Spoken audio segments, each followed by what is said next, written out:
Sejarah proklamasi kemerdekaan Indonesia pada 17 Agustus 1945 tersusun dari beberapa peristiwa. Berikut rangkaiannya. Yang pertama dimulai dari kekalahan Jepang dalam Perang Pasifik.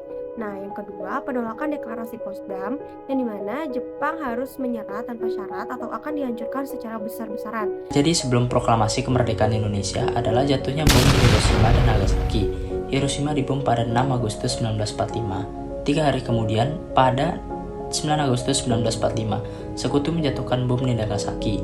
Kemudian, dua kota penting itu hancur oleh serangan Sekutu sehingga membuat Jepang semakin tidak berdaya. Kabar Jepang menyerah sampai ke Indonesia dan didengar oleh Sultan Syahrir.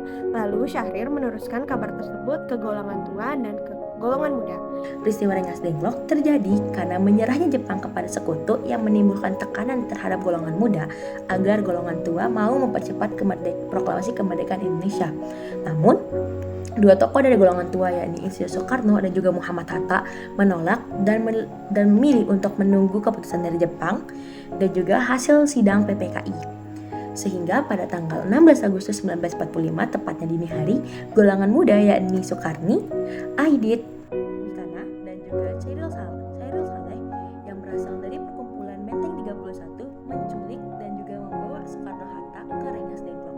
Yang dimana tujuan dari penculikan ini adalah agar Insinyur Soekarno dan juga Muhammad Hatta mau untuk mempercepat proklamasi kemerdekaan Indonesia pada saat itu juga. Penyusunan naskah proklamasi. Penyusunan naskah proklamasi ini disusun pada tanggal 16 Agustus 1945 sekembalinya Soekarno dan Soekarno-Hatta dari Rengas Dengklok. Peristiwa penyusunan naskah proklamasi kemerdekaan Indonesia ini terjadi di rumah Laksamana Damai dan Tadashi di Jalan Ibu Kota nomor 1 Jakarta Pusat. Naskah itu pun diketik oleh Sayun Timtoni dan juga Bendera Kemerdekaan Indonesia yang berwarna putih dijahit oleh Ibu Fatmawati. Setelah seluruh persiapan selesai, Soekarno dan Muhammad Hatta memproklamasikan kemerdekaan Indonesia di Jalan Pegangsaan Timur nomor 56 Jakarta Pusat pada 17 Agustus 1945 pukul 10 WIB.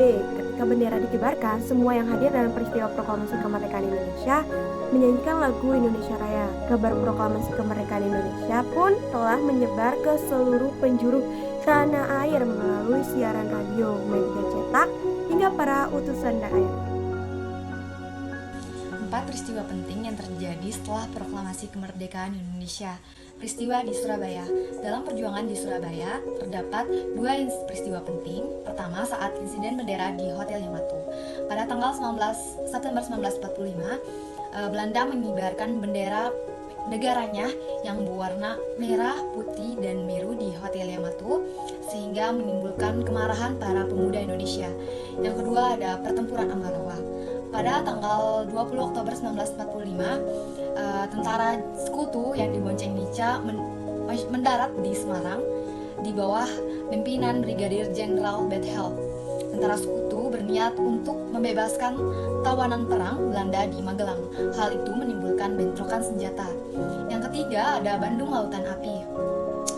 Tentara Sekutu mengeluarkan ultimatum pada tanggal 21 November 1945 agar kota Bandung bagian utara dikosongkan paling lambat tanggal 29 November 1945. Namun, ultimatum tersebut tidak dihiraukan sehingga terjadi bentrokan senjata. Hasilnya, Bandung Utara dikuasai Sekutu, sementara Bandung Selatan dikuasai pejuang Tentara Keamanan Rakyat. Yang terakhir ada pertempuran 5 hari di Semarang. Pada tanggal 15 Oktober 1945 di Semarang terdapat isu bahwa cadangan air minum masyarakat di Candia telah diracuni oleh pihak Jepang. Hal itu menyebabkan bentrokan antara masyarakat Indonesia dengan tentara Jepang tak terhindarkan selama 5 hari. Dari peristiwa tersebut telah gugur Dr. Karyadi hingga kini namanya diabadikan di Rumah Sakit Umum di Semarang. Adapun dampak-dampak proklamasi pada masa sekarang sebagai berikut. Yang pertama, bidang sosial. Saat ini sudah tidak ada lagi diskriminasi baik suku, agama, ras, dan lain-lainnya. Kedua, pendidikan. Indonesia secara merdeka